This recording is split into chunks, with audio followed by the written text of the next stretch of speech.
Hey everyone, it's Sariya from the new season of Tough Love Co-Ed, and I just wanted to do a video this week, kind of a little rundown of the last episode, which is episode 7, a little Q&A, and I guess my own interpretation of the episode, just because I feel like some things were depicted a little differently than they actually happened. So we're going to go ahead and start with the first question, which is, explain the letter. Why did you write about your dad's absence? Something that they left out that was actually kind of important to me was, my dad is a really good guy, and throughout my childhood, something a lot of people don't know is that my uncle was homeless for 23 out of my 25 years, and my whole childhood was pretty much surrounding trying to find my uncle, seeing if he was dead, cleaning him up, feeding him, putting him in shelters, getting him into rehab, taking him to the hospital, whatever we had to do.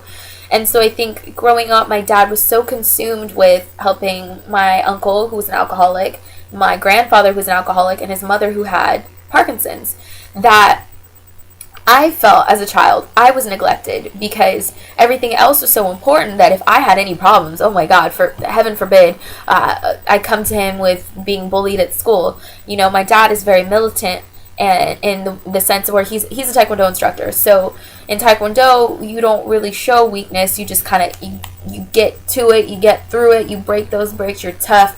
So anytime I had any kind of emotional problems, I couldn't go to my dad because it was just like, bucking up, suck it up, get over it.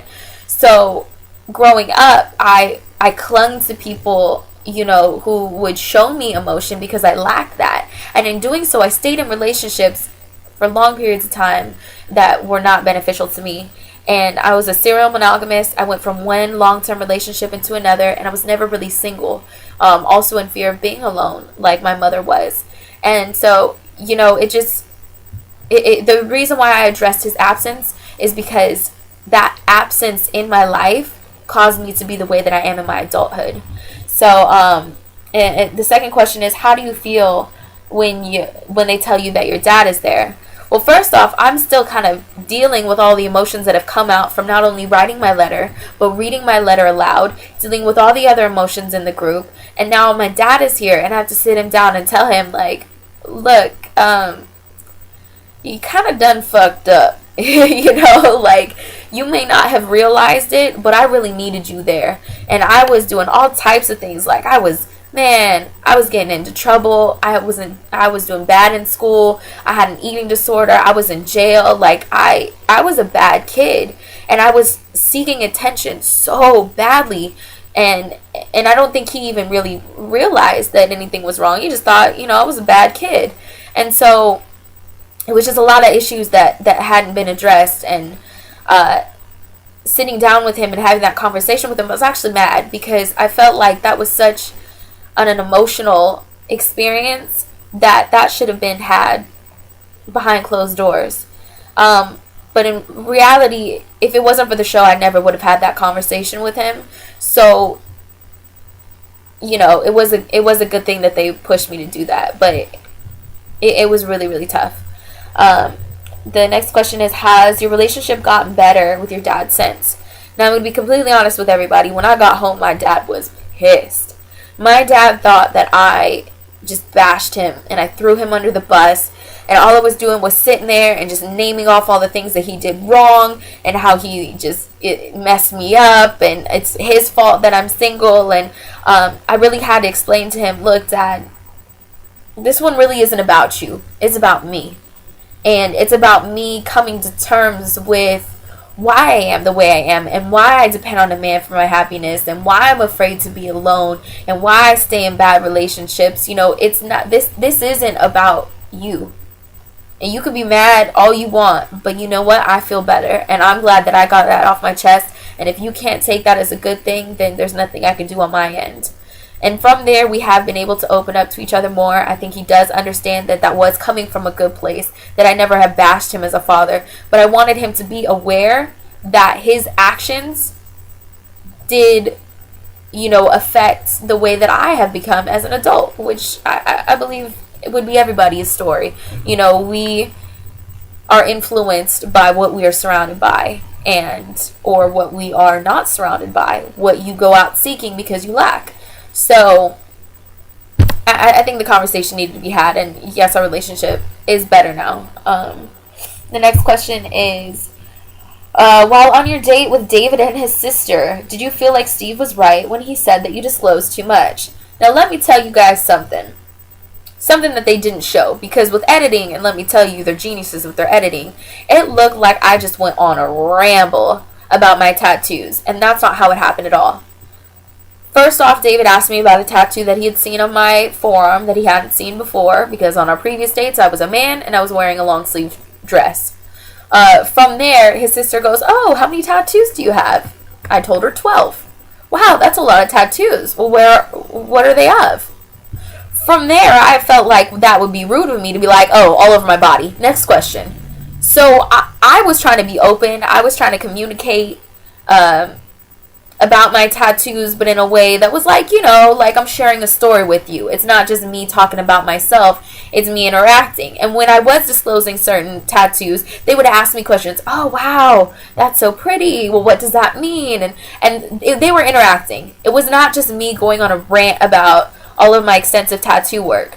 Now, there was one moment, and of course they put that in, where she was like, "Oh, wow, that's a lot." But the tension in the room was not what they made it to seem. Or maybe I just read the situation completely wrong, which could be true.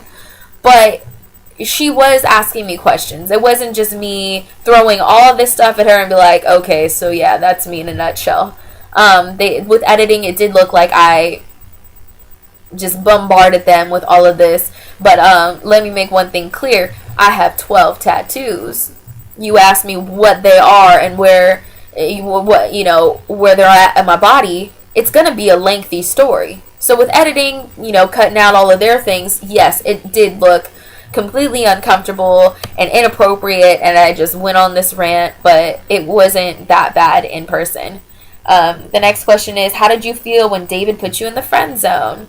Well, on our first date, he had disclosed that, he kind of went through a phase in high school. He bleached his hair and he listened to Eminem music. And I was like, "Oh, let me tell you, I went through my little phase too. I thought I was a thug. And, I got this Tupac tattoo," which, by the way, obviously I haven't disclosed, or I haven't clarified enough, because people keep thinking that I'm walking around with a giant face of Tupac on my thigh. And that's not it. I have "Only God Can Judge Me" on my thigh, which is bad enough, I know, which is a tattoo that Tupac had, and I liked the quote and got it tattooed on myself. So it's a Tupac-inspired tattoo, I guess I should have said, because I keep getting messages on people talking about, "Oh, damn, she got a Tupac's face on her leg, like, that shit cray." And no, that's not what I did at all.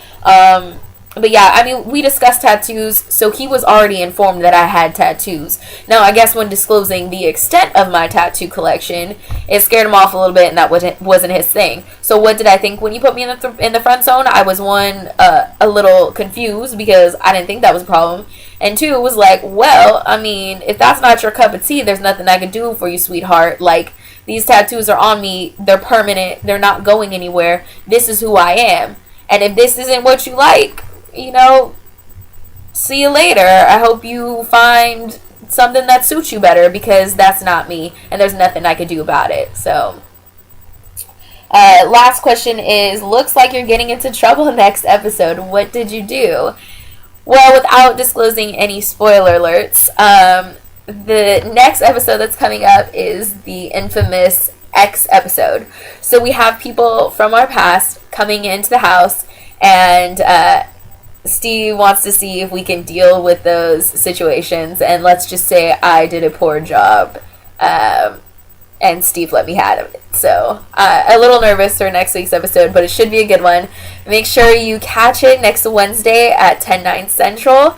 And if you are behind at all on any episodes, you can either, one, buy the episodes on Amazon.com for $1.99, or two, go on VH1.com and watch those. We also have bonus clips, pictures, trivia, you name it, it's on there, extended clips, the whole shebang. And that will be on toughlove.vh1.com. If you have any questions after watching next week's episode, feel free to tweet Facebook or Instagram. They're all under Sariya Jones, and I will reply to as many as I can. Thank you for watching, and hope to see you guys next week. Love ya.